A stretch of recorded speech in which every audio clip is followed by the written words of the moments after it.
Welcome to the class. Rakesh sir आज आपको Newton's universal law of gravitation समझाएंगे। Law easy है, समझने में कोई ज़्यादा प्रॉब्लम नहीं है। फॉर्मूला याद रखना है, यूनिट्स याद रखनी है, कुछ कॉन्स्टेंट्स की वैल्यूज़ याद रखनी है। Important is the application of the law. छोटे छोटे क्वेश्चन इस पर बेस्ड होते हैं जो हमें आने चाहिए, उनकी भी साथ में कुछ प्रैक्टिस करेंगे। तो लॉ तो छोटा सा ही है, कुछ क्वेश्चन बीच में ऐड कर लेंगे तो it becomes the proper class. ध्यान दिया जाए। Newton's universal law of gravitation. Why we call it universal law of gravitation? Because it's applicable everywhere in the universe. हर जगह ये यूनिवर्स में कहीं भी अप्लाई कर सकते हैं। तो क्या ऐसे भी कुछ चीज़ें होती हैं जो हर जगह अप्लाई नहीं होती? बहुत सारी होती हैं, बहुत सारी होती हैं। I can jump to a small height, I can jump to a greater height on moon. ज़्यादा जंप कर सकते हैं वहाँ पर। बहुत सारी चीज़ें ऐसी होती हैं जो यहाँ डिफरेंट है, वहाँ डिफरेंट है। Universal law of gravitation applicable everywhere in the universe. Clear? So the law states every body in the universe attracts every other body with a force which is directly proportional to product of the masses of the bodies and inversely proportional to square of the distance between their centers. Simple idea. Statement को समझते हैं। We have two bodies with masses m1 and m2 separated by distance r. r is the distance between their centers. Clear? दोनों में attraction होगी। Gravitational force is an attractive force. Gravitational force is attractive force. So any two bodies in the universe, anywhere in the universe, are going to attract each other with a force which is directly proportional to product of their masses and inversely proportional to square of the distance between their centers.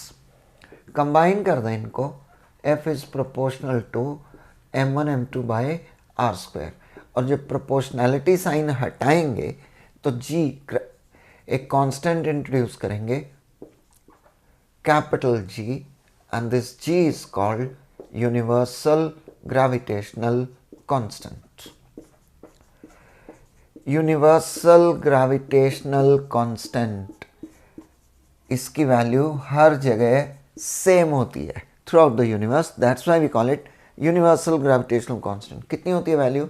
G equal to 6.67 10⁻⁻11। अब units साथ में लिखनी है। Units हम भूलते हैं तो exam में यूनिट्स हो सकता है एज इट इज़ ध्यान ना आए या कन्फ्यूजन हो जाए, कुछ गलती कराएं। How to find the units? G की वैल्यू यहाँ से G will be equal to FR² by m1 m2। G यहाँ से निकाल लो किसके इक्वल होगा। अब यहाँ से यूनिट्स पता लग गई। फोर्स की यूनिट न्यूटन, डिस्टेंस मीटर में और मास इन केजी। तो न्यूटन मीटर स्क्वायर पर केजी स्क्वायर। ठीक है जी। डायमेंशनल फार्मूला, फोर्स का dimensional formula mlt -2 distance metre, dimensional formula L और मास m। तो क्या हो गया ये? m-1 L³ T-2 rectangular brackets में लिखना है। ठीक है जी। अपने नोट्स खुद बनाएं। सिर्फ देखने से, रीड करने से कभी याद नहीं होगा, भूल जाएगा एग्जाम में। Try to pen down everything, right in your notebooks. तो force directly proportional to product of the masses, inversely proportional to square of the distance between them. Combine कर दिया, ये आ गया। प्रोपोर्शनैलिटी साइन हटाएंगे, we introduce a constant capital G, that's called universal gravitational constant. और G की value 6.67 into 10⁻⁻11 newton metre square पर KG square. G की G FR² by m1 m2 के इक्वल होगा। तो यहाँ से हम यूनिट्स बता सकते हैं, न्यूटन मीटर स्क्वायर पर केजी स्क्वायर। और यहाँ से हम डायमेंशनल फार्मूला भी लिख सकते हैं, m-1 L³ T-2। G की ये वैल्यू न्यूटन ने दी थी, बट एक्सपेरिमेंटली इसे कैवेंडिश ने कैलकुलेट करके दिखाया था। He verified this value experimentally, Cavendish. Clear? Question पूछते नहीं है, बट जस्ट नॉलेज पता होना चाहिए। ये वैल्यू दी हमें न्यूटन ने थी, उसने बताया था जी की वैल्यू क्या होती है, but finally the value was verified experimentally by Cavendish. Okay, आगे बढ़े। So that's the law. Important points ध्यान में रखे जाएं। द फोर्स इज अट्रैक्टिव, और लॉन्ग रेंज फोर्स है, कितना ही डिस्टेंस क्यों ना फोर्स एक्ट होगी, कितना ही डिस्टेंस क्यों ना हो ये फोर्स एक्ट होगी। So we call it a long range force. Force attractive है, it acts between the masses, it obeys inverse square law. Last में हम ये सारे पॉइंट्स नोट करेंगे, ठीक है। आगे बढ़ते हैं। तो कुछ सिंपल क्वेश्चंस हम न्यूटन्स लॉ पर कर सकते हैं। We can try answering some questions. दो बॉडीज हैं, एक का मास है 10 kg, एक का 4 kg, 4 kg and 10 kg, separated by some distance, which exerts a stronger force on the other. किसकी फोर्स ज़्यादा होगी, किस पर ज़्यादा फोर्स लगेगी, किसकी फोर्स ज़्यादा होगी, कुछ भी क्वेश्चन पूछा जा सकता है। तो which exerts a stronger force on the other. Mind you, ऐसा लगता है कि this is going to exert a stronger force on this body, क्योंकि इसका मास ज़्यादा है और फोर्स डिपेंड्स ऑन मास, तो ये इस पर ज़्यादा फोर्स एक्सर्ट करेगी। But no, both bodies exert same force on each other. दोनों की फोर्स हमेशा सेम होगी। Force given by G(m1 m2) by r²। दोनों का मास है ना इसमें, तो इसकी फोर्स इस पर जब कैलकुलेट करेंगे तो दोनों बॉडीज का मास यूज होगा, और इसकी फोर्स इस पर जब कैलकुलेट करेंगे तब भी दोनों बॉडीज का मास यूज होगा। क्लियर है? सो वेरी इंपॉर्टेंट पॉइंट, ये ना मानकर चलें कि heavier body exerts a stronger force, both exert same force on each other. Clear? तो फिर अर्थ और Apple both exert same force on each other. थोड़ा मुश्किल है डाइजेस्ट करना इस बात को। एप्पल भी उतनी फोर्स अर्थ पर लगाता है? ओ यस, जितनी फोर्स अर्थ एप्पल पर एक्सर्ट करेगी, एप्पल भी उतनी फोर्स अर्थ पर एक्सर्ट करेगा। क्लियर? तो क्वेश्चन दिमाग में ये आता है कि अगर दोनों की फोर्स सेम है तो एप्पल तो अर्थ की तरफ मूव करता है, why earth doesn't move towards the apple? So when earth and apple, they exert same force on each other, why earth does not move towards the apple? Apple का मास कम है, अर्थ का मास ज़्यादा है। Acceleration produced is force upon mass. Now since earth has huge mass, its acceleration is nearly negligible, nearly zero. ठीक है, मास बहुत ज़्यादा है अर्थ का, तो उस वजह से हम कह सकते हैं कि कोई बहुत ज़्यादा एक्सलेशन नहीं होगी, तो मोशन नहीं होगी। ठीक है जी, फोर्स तो लग रही है लेकिन मास के हिसाब से फोर्स बहुत कम है, so the earth doesn't move towards the Apple. और एक कंसेप्ट, क्या मीडियम का, किसी भी मीडियम का ग्रेविटेशनल फोर्स पर कोई इफेक्ट होता है? कुछ फोर्सेस का होता है, that's why the question is important. Does medium affect the gravitational force? No. Air में है, वैक्यूम में है, ऑयल में है, कहीं भी है, हर जगह फोर्स सेम रहेगी। मीडियम बीच में इंट्रोड्यूस कर दें तो कोई इफेक्ट नहीं होगा। क्लियर है? कोई भी दो बॉडीज़ हैं, एयर में हो और वाटर में हो, तो फोर्स का रेशो क्या होगा? जितनी फोर्स बॉडीज़ पर एयर में एक्ट होगी उतनी फोर्स बॉडीज पर वाटर में एक्ट होगी। तो फोर्स सेम रहती है तो रेशो ऑफ कोर्स, अगर फोर्स सेम है तो रेशो कितना होगा? 1:1। Very simple, very common question, MCQs में आजकल पूछ लिए जाते हैं स्कूल एग्जाम्स में, तो ध्यान रखें।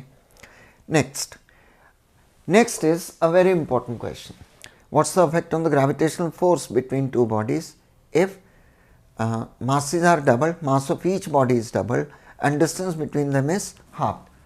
ध्यान दिया जाए, दो बॉडीज़ हैं। अच्छा, ये शुरू में तो मुश्किल ही लगती हैं सारी बातें, बट है नहीं, ध्यान से करें इनको। masses m1 and m2, distance r, gravitational force कितनी होगी? G(m1 m2) by r²। अब हमने क्या किया, मासेस को डबल कर दिया, mass of each body is doubled and distance between them is half. तो ग्रेविटेशनल फोर्स पर क्या इफेक्ट होगा, हमें ये फाइंड करना है। Now the force will be G, दोनों बॉडीज का मास डबल किया है, ठीक है, और डिस्टेंस हाफ कर दिया है। तो गलतियां ना करें, ध्यान रखें, हम जनरली यहाँ 2 लगा देते हैं, बस दोनों बॉडीज का मास डबल किया है, और हम जनरली ये ब्रैकेट नहीं लगाते हैं, तो इसे r²/2 लिख देते हैं, इट्स r/2², ठीक है। अगर ब्रैकेट नहीं लगाओगे तो क्या लगेगा, ये r²/2। तो बी वेरी केयरफुल, ये मिस्टेक्स नहीं होनी चाहिए। जी ये कितना हो गया, 4m1 m2/r²/4। नहीं कटेगा नहीं, 4 से 4 काटोगे कैसे, 4 × 4 16 आ जाएगा, 16g m1 m2/r²। इसका मतलब अब जो फोर्स है this is 16 times the initial force. आ गया समझ में? फिर से देखो, 2 bodies, masses m1 and m2, distance r, force इतनी होगी g m1 m2/r²। और अगर मासेस डबल कर दें, डिस्टेंस हाफ कर दें, तो मास 2m1 2m2, डिस्टेंस r/2, 2 2 4, ये r² करेंगे तो ये भी 4 हो जाएगा, 4 ऊपर आ जाएगा, मल्टीप्लाई होगा, 16 हो गया g m1 m2/r²। So the force becomes 16 times the initial force. अगर अर्थ पर या पूरे यूनिवर्स में हम कह रहे हैं कहीं भी 2 बॉडीज अगर हैं तो उनमें एक अट्रैक्टिव फोर्स होती है ड्यू टू ग्रेविटेशन। तो अर्थ पर भी तो इतनी सारी बॉडीज हैं, क्या ये एक दूसरे को अट्रैक्ट करती हैं? यस। तो फिर हम एक दूसरे की तरफ मूव क्यों नहीं करते? फोर्स उतनी ज़्यादा नहीं होती, मतलब बॉडीज़ को मूव करने के लिए जितनी फोर्स चाहिए ये उतनी नहीं होती है। तो although the force is acting but it's very small. तो कैलकुलेट करके देखें, चलो कोई एग्जांपल लेते हैं। 2 बॉडीज़ हैं, आप और हम, तो 60 kg एंड 50 kg, ठीक है। 2 बॉडीज, मासेस ले लिए, 2 persons, they have their masses, और any 2 boxes, any 2 bodies, 60 kg and 50 kg being the mass, distance 1 metre, पास ही हैं, 1 मीटर के डिस्टेंस पर, ठीक है। फोर्स कैलकुलेट करते हैं, g m1 m2/r²। अब g कितना है, 6.67, 10⁻⁻11। वाह भाई, 60 kg, 50 और डिस्टेंस तो 1 ही रह गया, है ना। अब ये कितना आ गया, 3000, 6.67 इंटू 10⁻⁻11, 3000/1, ठीक है जी।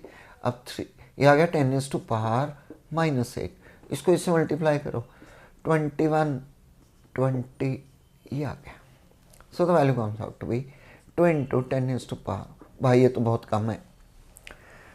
फोर्स एक्ट हो रही है but the force is very small, वो इतनी कम है कि बॉडीज मूव नहीं कर पाती हैं, ठीक है। तो हमें वो अट्रैक्शन फील नहीं होती है। आ गया समझ में? तो force is acting everywhere but still any 2 bodies on the surface of the earth are not able to move towards each other. They attract each other but they are not able to move towards each other. We have a reason, because the force between the bodies is very small. Another question, how does weight of a body change as it goes from the surface of the earth towards moon?